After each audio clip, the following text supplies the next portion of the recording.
salaamaaleykum mbokk yi yéen a ngi si seen télé Jan TV waaw émission ganu koor gi tey jii nag ñoo ngi am benn invité bu ponkal bu jógee Tivaouane Peulh bu tudd Mamadou Ba waaw ñu bàyyi la nag Mamadou Ba nga présenté wu waaw seetaanateur yi daal di lay dégg. salaamaaleykum wa rahmatullahi taala barakaatuhu nuyu naa leen waa Jan TV gërëm naa leen di gërëm waa Tivaouane Peulh bi mu jóge nii di gërëm ñëpp daal di sant ñëpp. waaw ñoo ngi may signalé ne nag sa veste bi ni nga ko defaree baaxul te nga jóg defaraat sa toogaay bu baax a baax waaw ba nga doon jóge sa gàll sa soxna yi ñoom fan lañ nekkoon ana dabi ana mami. xam nga maa ngi jéggalu noonu koor bi rek moom jàpp xam nga koor bi ndeysaan dafa commencé métti ak politique bi ni ñu koy doxee moo tax mu xam naa dabi nu mu solee costume bi moo aye woon nu mu ko solalee moo baaxul maa jéggalu waaw yow yaa ngi am bureau climatisé voiture climatisé nan la koor gi di jàppee doo entraînement doo daw doo nekk ci naaj gi. waaye nee nga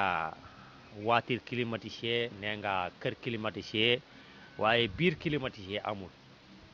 waaw suñu biir yi day waññaaru di waññaaru daal moo tax. Mamadou Ba li ñu bëggoon xam ne yow yaa ngi ci politique bi ba léegi yaa ngi xëccoo maire bi ba léegi am déet. xam nga secret politique yi dafa am waaw en tout cas daal man maa ngi ca Tivaouane Peulh di dox ci jàmm foofu noonu di gërëm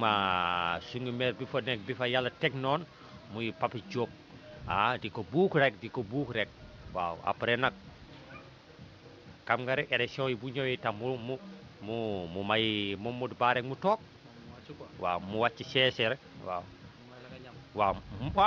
ma ñam waaw xam nga ñamante la rek waaw noonu daal. waaw Mamadou Ba gis nañ sax Tabaski da nga doon séddale ay xar askan bi waa Tivaouane Peulh ñooñu xam nañ ci lu bëree bëri ma xam ren ci Korité gi ma xam di nga séddale ay ginaar wala ay pigeon ngay séddale loolu nag bëgg naa ko xam ndax dëkk bi dafa dëgër. xam nga. ay ginaar xam nga boo ko diggee rek ku si mel ni sóora dina xam ne man am naa njëgu ginaar wala mbay wala ñeneen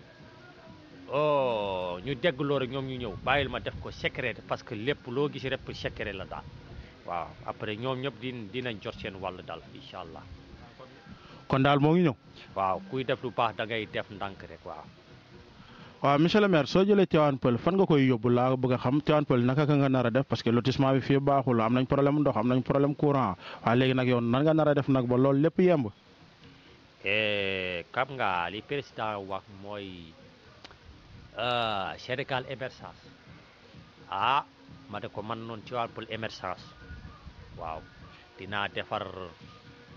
defaral nag yi foo xamante ne usine boo xamante ne du ñu dem ci àll bi. lépp lu ñu bëgg rek dañuy bës ci usine bi ripaas génn nag yëpp lekk nagu Tivaouane Peulh yëpp wala nga defal usine boo xamante ne ndox da ngay bës ndox nagu Tivaouane Peulh yëpp ñu fekk la foofu mu naan ndox ay nag yoo xam day lekk ay hamburger ay lekk tubaab pour ñu am yaramu tubaab yooyu yëpp naa ko defal projet nag yi projet béy yi projet yeneen daal waaw yooyu daal laa gën. waaw Mamadou Ba leer na mais dafa mel ni pël yi ñoom nag lañ gën a farataal que doomu aadama yi nekk Tivaouane Peulh laa la wax yow nga ma waxi nag. xam nga nag dafa bokk ci man surtout ci pël yëpp